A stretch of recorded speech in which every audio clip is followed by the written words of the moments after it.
You either end in your prime, or you live long enough to fall into seasonal rot.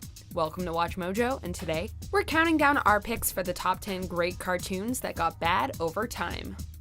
Oh no! Not again! We're about to do Jedi, aren't we? Let's just get through this. For this list, we'll be looking at some of the animated giants that started out strong, then just lost their zing along the way. They could have dipped in quality, overstayed their welcome, or could have just ended on an abysmal note. Some of these series may have miraculously bounced back later on, but the mistakes can't always be overlooked. Hey, I'll let him go. Who cares? Number 10. The Ren and Stimpy Show.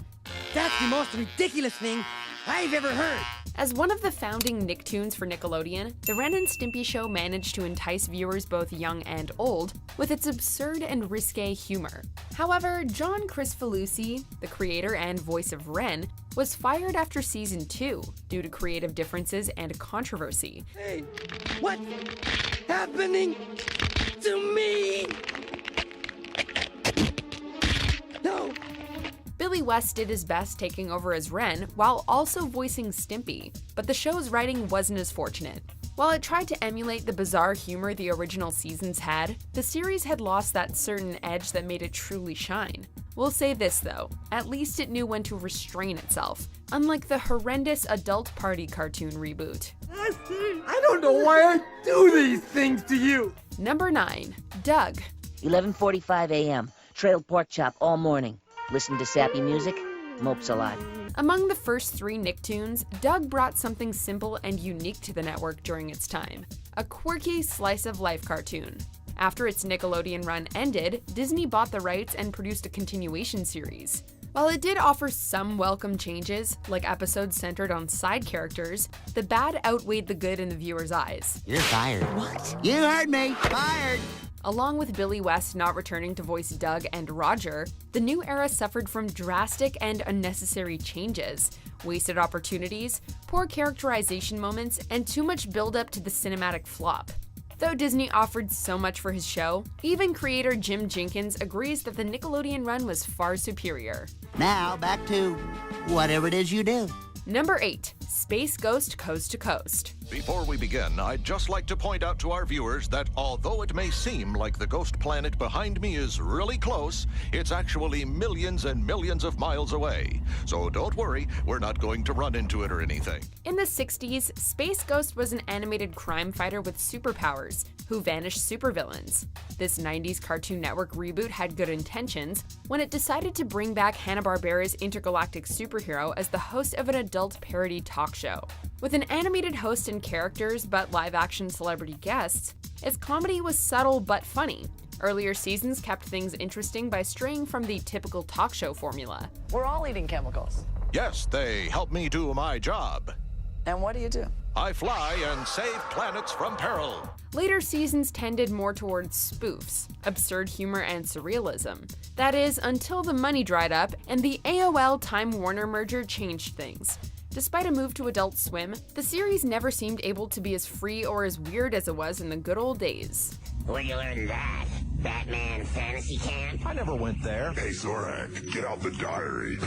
Your Bat Diary. Zorak. Another spectacular day at Camp Batman. Put it away. Number 7. Super Jail. Franchise, of course. A super jail on every corner of every town, of every state, of every nation!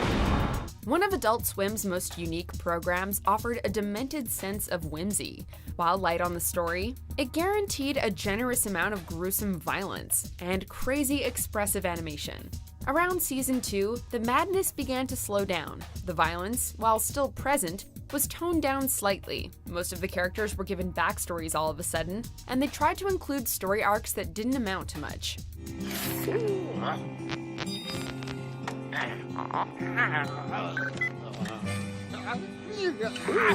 Season 3 tried to combine both previous seasons' styles, focusing on character development while bringing back the mass murders. But the change in animation didn't sit well with many.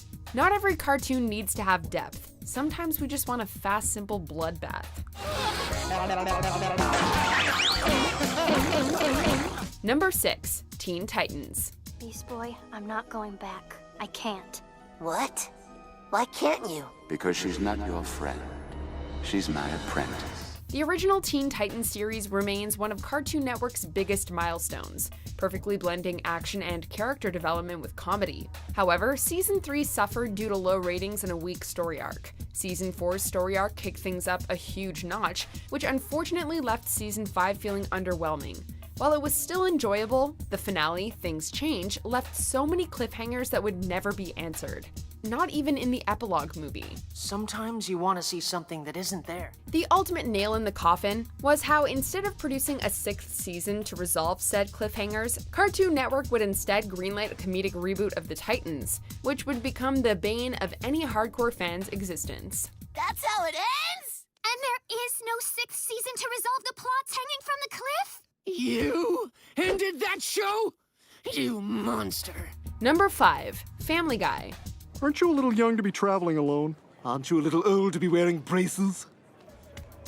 While by no means family-friendly, Seth MacFarlane's magnum opus knew how to draw in a crowd with its hilarious parodies and social commentary. Thanks to high ratings and fantastic DVD sales, the show made a triumphant comeback after getting cancelled twice. However, as the series continued, those good old-fashioned values seemed to disappear. The humor suffered greatly due to a heavy reliance on cutaway gags and overly preaching Seth's personal political views. If I screwed up so bad, how come I'm a billionaire? Billionaire? Please, you're worth 700 mil on the high side. Worst of all, the characters became unbearable and needlessly cruel, and poor Meg is usually their lightning rod. Seth himself has admitted he wishes the series would end, but no matter the needless shock value, Fox refuses to give it up. Bye-bye, American situation comedy with drawings. Number 4. The Boondocks. You can't tame the white supremacist power structure with cheese! Oh, yes, I can! No, you can't! Yes, I can! Based on the comic strips by Aaron Magruder, The Boondocks was renowned for satirizing socio-political and racial views through the eyes of a young kid.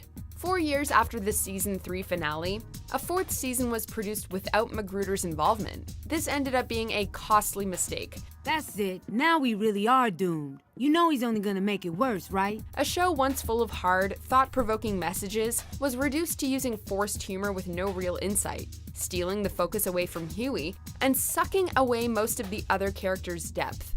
The series finale is ultimately the worst of all, demonizing two groups over a petty reason, and then just ends. Unsurprisingly, viewers rejoiced when the series' suffering ceased in 2014. However, just 5 years later, news surfaced that a 2020 TV reboot with Magruder's input was in the works. Can't do it. What? No way, man. Get me out of here. I ain't trying to be around these retards. Number 3. SpongeBob SquarePants. Oops. I guess I ripped my pants again.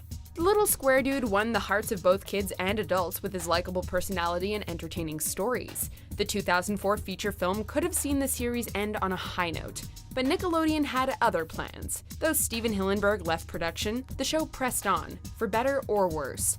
The writers resorted to rehashing old episode plots, and relied more on mean-spirited humor over the show's original lighthearted spirit. And all I did was sell the same old Krabby Patties and call them new. Do you mind? I'm trying to make a money angel here. Ooh, money angels! Added to this was the fact that the cast of fun, relatable characters became one-note imitations, Patrick easily being one of the worst examples. While it can't return to its golden age, fans claimed that Hillenburg's return helped Nick's favorite cash cow to improve. At least it did until the creator's death in 2018.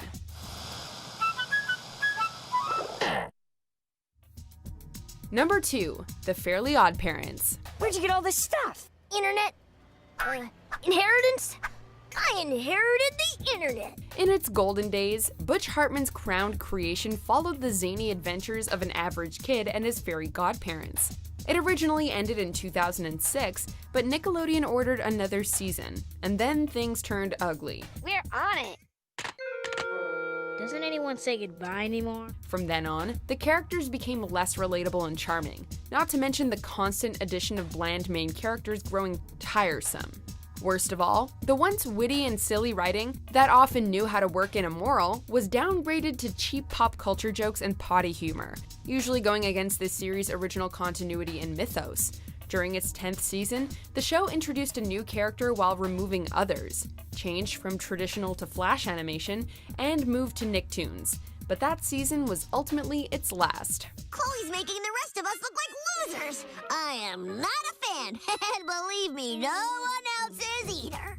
Before we continue, be sure to subscribe to our channel and ring the bell to get notified about our latest videos. You have the option to be notified for occasional videos or all of them. If you're on your phone, make sure you go into your settings and switch on notifications. Number 1. The Simpsons. Ay, caramba! Idly hope. Excellent. In the beginning, The Simpsons was beloved by viewers everywhere for its smart humor and relatable situations, not to mention so many quotable catchphrases.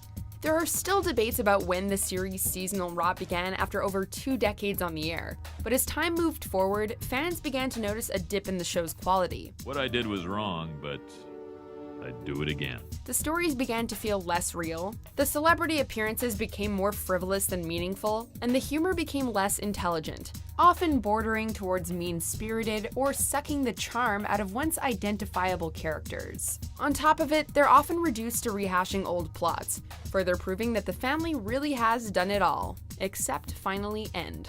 So anyway, I'm strangling him. And I said to Bart... Wait, hold on a moment. You were strangling your son? Yeah, strangling. I mean, it's not the only tool in my parenting toolbox, but it's the sharpest. Do you agree with our picks? Check out this other recent clip from Watch Mojo, and be sure to subscribe and ring the bell to be notified about our latest videos.